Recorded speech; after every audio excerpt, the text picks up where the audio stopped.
आशीष जी से पूछा था कि तुम आओगे, और इन्होंने ऐसा बोला था कि हम बहुत अच्छी बॉन्डिंग बनाएंगे शो के अंदर। क्या इन्होंने ऐसा डिस्कस किया था पहले आशीष जी से, हाँ या ना? बस मैं जाना चाहता हूँ कि उन्हें लगा था ये परफेक्ट बिग मटेरियल है। पहले से डिस्कस किया था इन्होंने। मैं जवाब दे सकता हूँ, हाँ या ना? थोड़ा सा जोर से। हाँ, आने से 3 महीने पहले की थी आयशा की एक बार बात हो रही थी और मैंने आयशा को पूछा आप जैसे फन हो, मुझे लगता है कि आपको जाना चाहिए।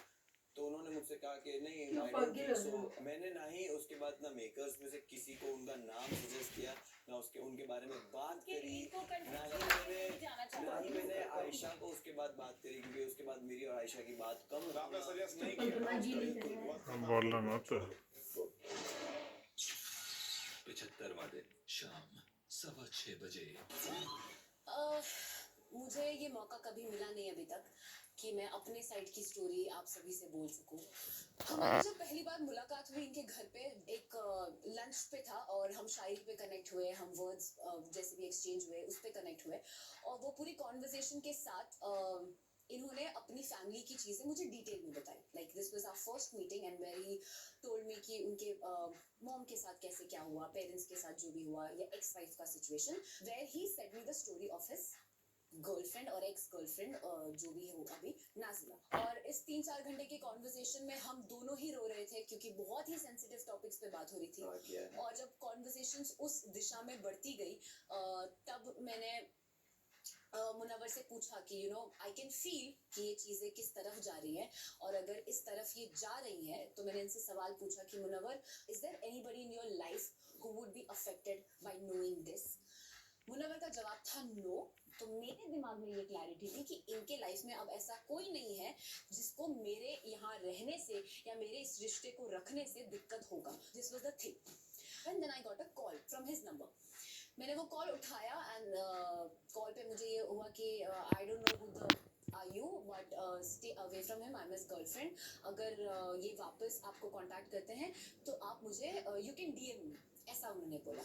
एंड इनके तरफ से कोई कांटेक्ट हुआ नहीं मुझे, बट मेरा फ्रस्ट्रेशन लेवल बढ़ गया एंड आई वाज लाइक कि व्हाट इज गोइंग ऑन। फिर ये आए, इन्होंने अपना एक्सप्लेनेशन दिया उस सिचुएशन को लेके थे, और इन्होंने अपनी गलती एक्सेप्ट की कि हाँ but we are not in a relationship, we are not. But वो क्योंकि वो लड़की मेरे सामने थी उस वक्त, वो फ्रस्ट्रेशन में थी, और क्योंकि मैंने ऐसे पैटर्न्स अपने दोस्तों में देखे हैं, ऐसे फीमेल फ्रेंड्स देखे हैं जो टॉक्सिक होती है रिलेशनशिप को लेके या फिर भी चीज़ों को लेके निकलती नहीं है बाहर, तो मुझे लगा शायद ये भी वैसी ही लड़की है और इसीलिए उन्होंने ऐसा बिहेवियर किया। और क्योंकि मेरा पूरा 100% ट्रस्ट था मुनव्वर पे, तो मुझे लगा ये सच बोल रहे हैं। फिर हमारी नॉर्मली बात होनी शुरू हो गई, और एक पॉइंट ऑफ टाइम के बाद मुझे ऐसा फील हुआ कि मैं शायद 100% दे रही हूँ और ये शायद 60% दे रहे हैं या 40% दे रहे हैं।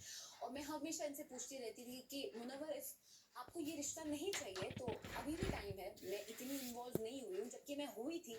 इनका रीजन टू नॉट गिव 100% हमेशा ये होता था कि ये इनको भी हेल्थ इश्यूज हैं, थोड़े सीरियस हेल्थ इश्यूज चल रहे थे। एंड सेकंड कि ये जो इन्होंने अपना 100% एक रिलेशनशिप में दिया और वो उनको वहां से नहीं मिला, तो इसलिए उसका ट्रॉमा जो इनके अंदर बैठा है कि ये डर रहे हैं उस चीज को किसी और को देने से कि कहीं वैसा उनके साथ वापस ना हो जाए। हर बार मैंने उनको पूछा कि यू श्योर कि आपका और उनका कोई कांटेक्ट नहीं है? इन्होंने नहीं बोला। पहली बार ये सवाल मेरे मन में तब आया जब मैंने कोई स्टोरी पोस्ट की थी, और मैंने इमीडिएटली स्टोरी पोस्ट करते देखते ना कि किसने व्यू किया, एंड पहला नाम नाजिला का था। सो आई वाज लाइक कि अगर कुछ चल ही नहीं रहा है या कुछ ऐसा है ही नहीं, तो why is she interested in what I am doing? Why is she keeping an आई?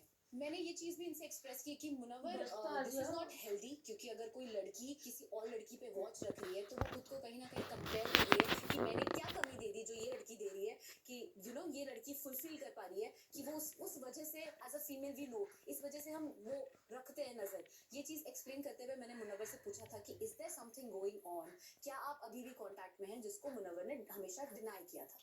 और आपने कभी इंस्टाग्राम पे मैंने उनको डीएम नहीं किया। शायद मेरी सबसे बड़ी गलती यही रही, क्योंकि मेरे दिमाग में जो उनका परसेप्शन था वो ऐसा था कि ये तो पता नहीं, मैं बोलूंगी तो पता नहीं क्या ही बोल देगी, मुझे क्या ही कर देगी, और मुझे नहीं पढ़ना था। मेरे कभी सपने में भी नहीं आया था कि ऐसा कभी कुछ होगा, एटलीस्ट इन जैसे इंसान के साथ। तो कहीं ना कहीं वो हमेशा मेरे लिए एक होप था कि अच्छा मे बी जब भी ठीक होगा मुनव्वर, या जब भी मुनव्वर को लगेगा कि वो he'll get back to himself, वो चीज मुझे देगा। तो मेरे अंदर वो होप कभी खत्म नहीं हुई थी। मैंने इनको फिर एक बार मैसेज किया, मतलब उन्होंने आपको क्लियर कट नो नहीं बोला? हाँ, ये कभी नहीं हुआ था कि लड़की की वजह से मैं नहीं आ क्लियर कट नो नहीं था, क्लियर नहीं था कि मैं ये नहीं। हाँ ये फिर शो पे चले गया, जो भी मैं दिल्ली में थी, और मेरे मेन अकाउंट से मैं इनको ब्लॉक कर चुकी थी। मेरा एक स्पैम अकाउंट है, प्राइवेट अकाउंट, जिस पे मैं कुछ देख रही थी और नाजिला की कोई पोस्ट आई, एंड उस पोस्ट को क्लिक करते हुए मैं उनकी स्टोरी पे गई, and there was a story where she was standing, और ये कोई लड़का था उनके सामने खड़ा हुआ, वेयर शी वाज हगिंग, और ऐसे एक मिरर सेल्फी थी।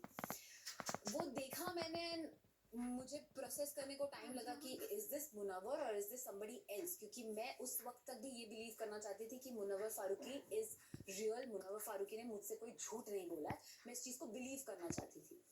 उस चीज़ को कंफर्म करने के लिए मैंने इनके मैनेजर को टेक्स्ट किया, आस्किंग कि you know is this Munawar, वो स्क्रीनशॉट भेज के, और उन्होंने बोला कि मुझे आइडिया नहीं है, और उस स्टेटमेंट से मैं ट्रिगर हो गई कि मतलब आप कह रहे हैं आप जो 24 घंटा इनके साथ रहते हैं, तो आपको इस चीज़ के बारे में कैसे नहीं पता।